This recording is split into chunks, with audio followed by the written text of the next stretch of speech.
Hello students, we are moving on to the module 4. After learning various treatments that we are going to give it for the water, there we studied the general pollutants that will be present in the water. If a water is having any particular pollutants like hardness or else the fluoride or else any kind of the arsenic, phosphate, such contaminants, we are going to give a particular treatment in order to make it suitable. Why these are not included under general category means not everywhere on the earth is having the same quality water. Some particular regions are having some particular quality of the water. For example, somewhere the water may be hard and somewhere the water may be soft, the groundwater what which we are going to withdraw. So if any particular region is having the highly hard water which is not at all suitable for any other purpose, then we can go for removal of that particular contaminant. So if you are randomly applying it on a large scale in a water treatment plant, it becomes uneconomical to treat the water which is not at all having that pollutant. That is why whenever we want a particular treatment, we are going to choose it and we are going to give it on a water at that particular area. So in this module, we are going to learn few of such pollutants which are generally present in the water and has to be removed if they are present in the water. So such a contents we are going to learn about the hardness, and also we are going to learn about the fluoride, and in this module we are also going to learn about the processes called the microfiltration and also the ultrafiltration and Harvard process. All such processes we are going to learn under this, and also we are going to learn the disinfection. That is one of the important topic. After giving all the treatments, the last thing we are going to do is the disinfection. How the disinfection is done, what are the methods, and how it will be done if we are going to choose it for the chlorination. Those topics we are going to learn under this module. First of all, let us understand the concept with respect to the fluoride. So the fluoride is one of the general term that we consider under the list of the Bureau of Indian Standards. So whenever we are talking about the important qualities that we are going to limit it, fluoride is one among them, and as per the BIS standard, its limiting factor is 1 to 1.5 mg per liter. This is acceptable limit, this is permissible limit, which means one is expected. In absence of any other source, people can go for accepting the limit up to 1.5 but not beyond this. What happens with the fluoride? So when we talk about the fluoride, we have a two of the concepts. One is fluoridation, another one concept is defluoridation. Okay, so two of the words are having the fluoride word common, which means in one of the process we are going to add the fluoride, in another process we are going to remove the fluoride that is present in the water. Where actually it enters into the water? Generally the groundwater, due to it comes in contact with the rock formation surrounding to it, the fluoride gets leached into the water. Just like the hardness, this will also be present. So why generally whenever we talk about the fluoride, we always think for the removal of the fluoride. So then why the addition of the fluoride is important? Yes, in some of the countries they also go for the addition of the fluoride. Fluoride is also required to the body in some extent. That is why we have not made it zero. The acceptable limit for the fluoride, we have made it as 1 mg per liter. Up to that it is required for the body. In order to achieve that only, since the water what we are having, if not having the fluoride in sufficient quantity, some amount of the fluoride will be added into the water. That process we call it as a fluoridation. Around 250 million people around the world, particularly in western countries, they drink the water which is artificially fluoridated. So because fluoride is required in some amount, they are going to add it in a water treatment plant, then they are going to supply it to the public. So you can also see whenever we are considering the toothpaste, it will be fluoridated. Some amount of the fluoride is added into the water. Why it is needed? See, some of the studies has proved that it will help in lessening or the it has a affinity for the bones, and it also some extent helps to the bone development, and also it prevents the disease called osteoporosis, and it is said that it also reduces the chances of hardening of the arteries in case of the old people. These are just based on the studies. So because of this, many of the countries are going for artificial addition of the fluoride also. So in order to add the fluoride, we have some instrument which fits the chemical, but when we are adding, we should keep it in mind that it should be within the limit. It should not get excess with the limit. So in order to add this, we have a chemical feeder device that we can see now. Here in this arrangement, we can see the feeding arrangement for the fluoridation. That is arrangement which is made for adding the fluoride into the water. The general form of the fluoride that is added into the water is sodium fluoride, that is NaF. So in this case, we can see the arrangement. Here it is an injection nozzle and chemical feeder. When we are operating this, from this the chemical is fed into the system through this pipe, what we can see, which in turn is connected to the foot wall, wherein it is adding the saturated solution of the sodium fluoride. And also a bed of sand and gravel is present. Above that there is a bed of granular sodium fluoride, and this entire tank we call it as a sodium fluoride saturator tank. And here water is getting added by this arrangement which is present at the top by the operation of the float valve for constant level control. From the spray nozzle, water is sprayed into this tank, which comes in a contact with the sodium fluoride and becomes added or rich in sodium fluoride. But the addition is limited to the as per the BIS standard, which is recommended 1 mg per liter. More of it is not less than 1.5 mg per liter.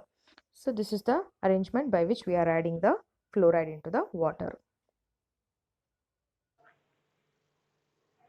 After understanding the fluoridation, then we can talk about the defluoridation. As we told, fluoride is in excess to its limit may cause some of the harms.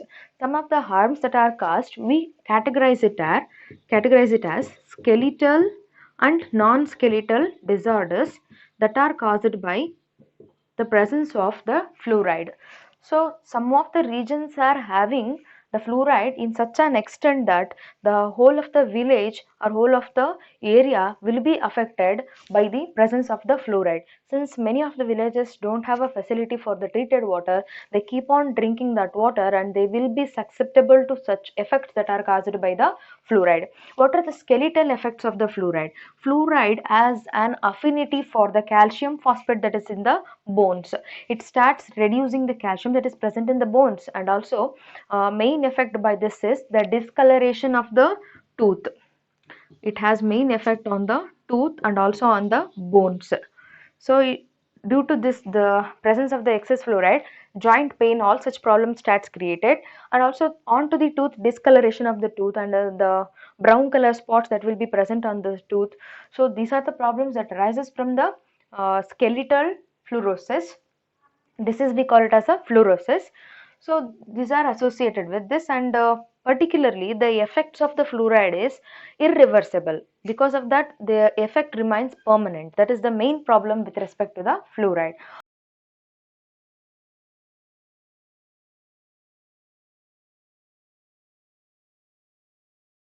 What about the non-skeletal fluorosis? So non-skeletal fluorosis effects associated with some of the neural disorders in the children. Even when they are in a fetus stage, they may get problems, and some of the disorders may also come because of the non-skeletal fluorosis effect. Because of all these effects, we need to remove the fluoride if it is present in excess in the water. So in order to do so, we have some of the processes. So processes that we have for the removal of the fluoride, first one is adsorption onto activated alumina. Adsorption onto activated alumina, this we also call Prasanthi technique. Okay, and next is the ion exchange process, and one more which is most used in the villages is Nalgonda technique. And lastly, the higher version of the treatment, we can go for the RO process, that is reverse osmosis processes. These are the different processes that are available for the removal of excess fluoride that is present in the water. We are going to study each of them in detail now. Under the defluoridization technique, we are first taking the Prasanthi technique using adsorption by activated alumina. First of all, we have to understand the meaning of the adsorption. Absorption is different from the adsorption. This is the surface phenomena. Whenever some particle is present like this, which we call it as an adsorbent, when we are adding it in the water, so the particles which are present, which we call it as the unwanted or a pollutant for us, gets stick down to this surface, which we call it as a adsorbed onto surface. This process is physical process that is not getting absorbed inside, just that will be settled on the surface of the adsorbent. The adsorbent, what we are going to use it is the activated alumina. That is why we are calling this process as adsorption by activated alumina. Apart from activated alumina, we can also go for other materials like activated carbon, bone char, and serpentinite, activated bauxite. The word activated is attached with all these chemicals.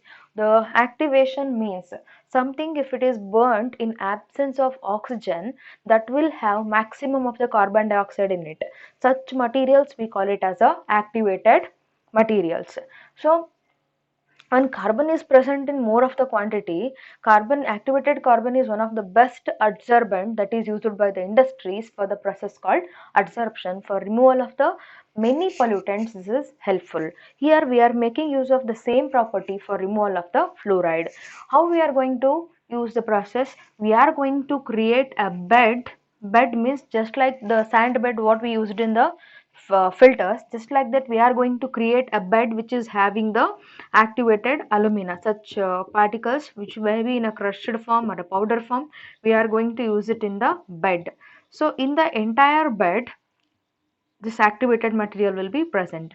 Once we are passing the water which is having the fluoride, after it gets percolated through this bed, they gets adsorbed onto this material which is present in the bed, which may be activated alumina, activated carbon, such materials. The water which comes out from the bed will be free from the fluoride. That is the idea behind it and how we are going to achieve the removal of the fluoride. And this process is best suited at the pH of 5 to 7. At the acidic media, process is most effective, which adsorption is most effective. So when we are going to stop the process? When the complete bed gets saturated with the fluoride, or the complete sites are closed up for the adsorption, then the water which is coming out starts containing the fluoride. So in such a case, we have to go for removal of the fluoride that is present in the bed. In order to do that, what we are going to do is we are going to go for a backwashing. We send the reverse water in order to disturb the fluoride that is adsorbed onto the activated material. So in order to do that, in this case, we are not using the water, we are going to use 1% solution of caustic soda. So we are going to use 1% solution of the caustic soda for the backwashing. When we are going to send this upward, the particles gets agitated and the fluoride that is present gets removed. But the solution what we have used starts containing that fluoride. Again, disposal of this concentrated solution is again a problem. And upon comparing these adsorbents which are available, activated alumina proves to be economical and these are uneconomical if we are going to use this as a bed. And this is also very easy process for the removal of the fluoride. The second method we are going to consider for removal of the fluoride is the ion exchange adsorption method. Ion exchange adsorption method. This is also adsorption technique, but here ion exchange is taking place. That is why we are naming it as ion exchange adsorption method. In order to go for this method, we are going to use again a bed. Bed is made up of the base which is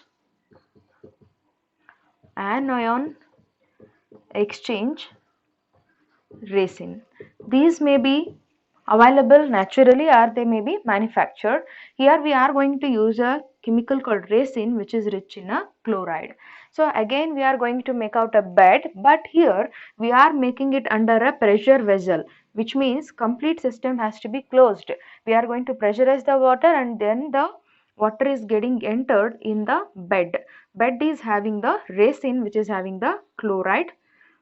This chloride containing resin is used. Once the water which is rich in fluoride starts entering in this bed under the pressure, the exchange of the base takes place. So the chloride that is present in the water, present in this bed, starts coming out. Chloride gets replaced with the fluoride. This chloride comes out and the fluoride gets added in. In places of the chloride, fluoride gets exchanged. That is the exchange process, ion exchange that is taking place. Along with the fluoride, arsenic and other chemicals also gets removed which are harmful for the water. So those also gets removed in this process. So when we are going to stop the process, when this bed gets completely filled up or absorbed by the fluoride, which is indicated by the upcoming or output water which is having the fluoride, then the process has to be stopped and it has to be went for the backwashing. So for the backwashing, here we are going to use 5 to 10% sodium chloride solution. Sodium chloride solution. This we also call it as brine solution, brine, brine solution. So this we are going to send it back. Because of that, see what we have to again replace, we are going to replace it is the chloride. For that sake we are going to send the sodium chloride solution. So once we do this process, the chloride which was present already gets replaced and the solution now contains fluoride in excess quantity. So because of that process, the solution what is coming out which is rich in a fluoride and it is will be in a large quantity and it has a problem, the bed gets closed up very soon. Because of that, we rapid replacement of the bed is needed. Because of that, 100% backup for the plant has to be kept in case of the backwashing, and also disposal of this solution which is rich in the fluoride is also a big problem. But the capacity of the plant which we are considering may go up to 500 liters per hour to 5000 liters per hour if we are going for this process. But along with the removal of the fluoride, it also helps in removal of the arsenic. So this is the usefulness of the ion exchange process. When we talk about the previous process, along with the removal of the fluoride, when water is having the sulfates and chlorides, that process is useful, which is activated alumina process. Here it is useful when it contains the arsenic along with the fluoride. Arsenic also a poisonous chemical that will be present in the water. So removal of that is also achieved here. We are going to consider is the Nalgonda technique. This is actually present for the syllabus of the 4th sem. This method they have suggested for removal of the fluoride. This is particularly used in rural areas since it proves to be economical and most easy when we compare it with the other methods for the removal of the fluoride. The simple line diagram has been shown here in order to understand the Nalgonda technique, how we are going to do it. The process is very simple. We are not going to use any costly chemicals here for the removal of the fluoride. Simply, whenever water is taken here, so the raw water is getting entered into a chamber in which we are going to first of all add the lime, or else we are also going to add the sodium carbonate. So what happens when we add lime or sodium carbonate? It actually increases the pH of the water. When water becomes alkaline by the increase of the pH, it is very much suitable for the coagulation process. So we are going to add alum or aluminum sulfate into the water. So this aluminum sulfate, as usual, just we do it in coagulation process. First of all, a rapid mixing is given for 1 minute. After that, a slow mixing is given, that is flocculation is given for 9 minutes. So in complete raw water, now alum has got mixed. So when we are going to add a lime, so it ensures that no aluminum is left in the water. It helps in complete sedimentation of the aluminum sulfate with the pollutants. So complete amount of the aluminum sulfate is getting used in the process of the coagulation for the removal of the intended pollutant. So here, along with the removal of the fluoride, this also helps in removal of the color, odor, turbidity, and also helps in removal of the organic impurities that is present in the water, and addition of the bleaching powder here in this process also helps in the disinfection process. So once we go for adding the chemical, that is aluminum sulfate, then we are taking the same water into the sedimentation tank. Around for 90 minutes, water is given a sufficient rest in the sedimentation tank.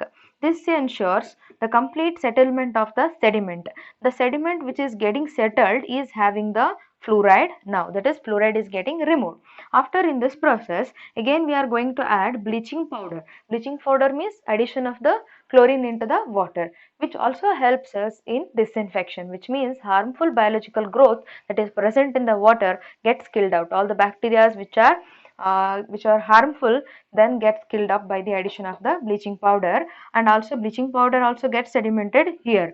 Only the supernatant means the upper water which is very clearer is taken further into the filtration process. Further it is passed through the filter. Filter may be a pressure filter or a regular sand filter that we are going to use. Sand filters proves to be most economical.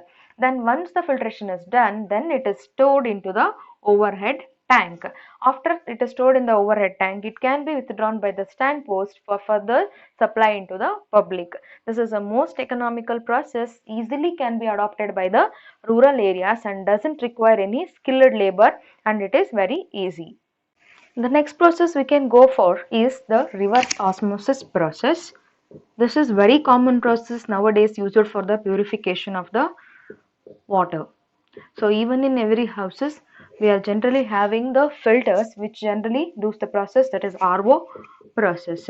This process we are going to study it in detail in further topics. What actually happens in this process? It is reverse process for the osmosis process, which means the concentration now moves from higher concentration, that is water moves from higher concentration to lower concentration.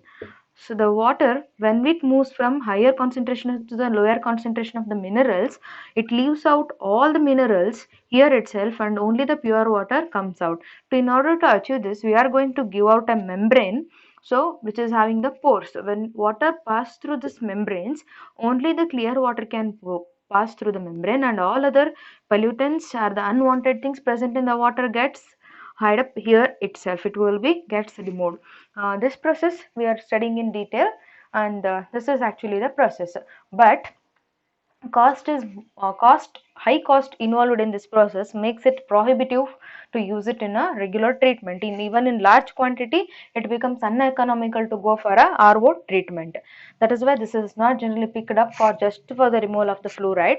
When we want to remove all the contents like hardness and also the fluoride, all such pollutants, we can go for a RO process.